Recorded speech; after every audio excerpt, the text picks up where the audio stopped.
இலங்கை யாழ்ப்பாணத்தில் களை கட்டியிருக்கும் மாம்பழ திருவிழா.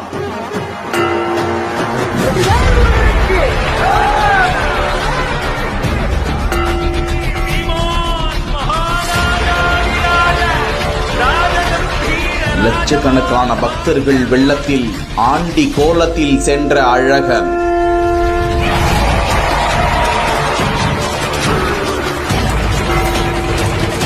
இலங்கை வரலாற்றில் தமிழ் மன்னனின் தலைநகர் என்று சிறப்பு பெற்றது இந்த நல்லூர்.